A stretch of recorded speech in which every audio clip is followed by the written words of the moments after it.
Hey, it's Tony from Discmakers. Today, I want to talk to you about merch, but not just what to sell.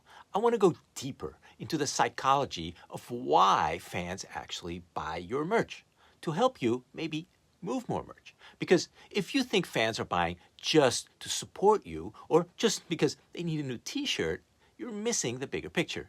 You see, merch is so much more than just another revenue stream. It's an emotional connector. It's identity. It's community. It's memory. When you understand that, your merch will practically start to sell itself. So let's dig in, shall we? Today I'll break down the psychology of merch into 6 quick sections, starting with this one. Fans buy identity, not just product. Believe it or not, fans who buy your merch don't buy it to advertise you or your music. No, they wear your merch to say something about themselves, to show this world, this is who I am. This is what I stand for. A band t-shirt isn't just a shirt, it's a statement, it's a badge, it's a way of saying, I am part of this tribe. And that means the clearer and more authentic your identity is as an artist, the easier it is for fans to connect with your merch. It's not about having the perfect logo, it's about having a vibe, a message, a world your fans want to be part of. For example, you ever see someone wearing a Misfits t-shirt who doesn't even listen to punk rock? As hard as that is for this old punk rocker to believe, that skull logo isn't just music merch, it's cultural shorthand for rebellion, for an anti-mainstream attitude. And people wear it because of what it says about them. Okay, next. Emotional connection drives purchases. People don't just buy stuff, they buy feelings. When a fan has an emotional experience, maybe at your show, maybe from a lyric that hits them just right, they want to hold on to that feeling, and merch becomes a souvenir of that connection. There was this artist who played a small venue tour not too long ago. Her t-shirt table barely moved until about halfway through the set, and then she played this song about losing her mom, and suddenly there was a line forming at the merch table. Why? That song, it cracked people open emotionally. The merch let them remember that moment and connected with her story. Number 3, exclusivity increases desire. Let's talk psychology 101.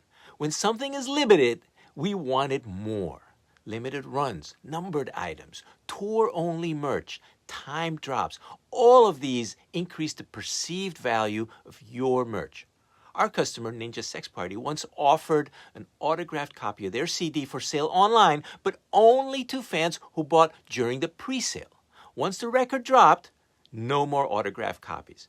And because of the urgency created by that deadline, they ended up selling, believe it or not, tens of thousands of signed CDs. That kind of urgency turns merch from a maybe later into a gotta have it now. Even on a smaller scale, you can say, only 100 of these made, or available only at this show. That exclusivity taps into fan psychology in a powerful way. Okay, here's the next one. Design is important, but story sells. I've long preached that your design should be so cool that your fans will covet your merch. And indeed, it is important. But it's story that makes your merch truly meaningful.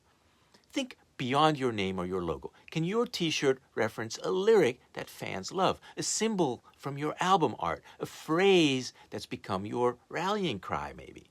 I forget the exact detail, but I heard about this band whose fans kept quoting a line from one of their songs in the comments that they posted. Something about, I survived myself. And they turned that into a t-shirt, and it became a bestseller because it wasn't just a lyric, it was their fans' story too. Next point. The merch moment. Merch sells best when fans are emotionally engaged. That's why timing matters. At a live show, sell when the energy is high, right after your set. In fact, you can enhance that merch moment by announcing from the stage that you'll be at the merch table yourself to autograph CDs. Online, pair a merch offer with an emotional moment, a new video drop, an email about a personal story, or right after some powerful social post. And in general, you can bundle merch with other meaningful moments, like a physical CD release, or handwritten lyrics, or a limited run vinyl to boost both value and emotional connection. Now here's an important one: support versus value. Sure, fans want to support you, but they also want something that feels worth it. Well-made merch, cool designs, thoughtful packaging. These little things make people feel like they're getting value and supporting someone they believe in. And when those two things meet, emotional resonance plus real-world value, that's when fans become customers. And you know who is most likely to buy your next merch item. It's a customer who bought from you before. So remember, merch isn't just about making money. It's about making meaning. When you connect your story to what you sell, when you turn your fans into part of your world, you make more than just sales. You make relationships. You create fans and customers for life.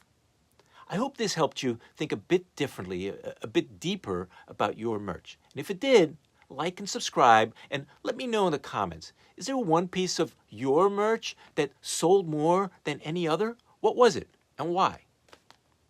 Catch you next time on the Indie Music Minute.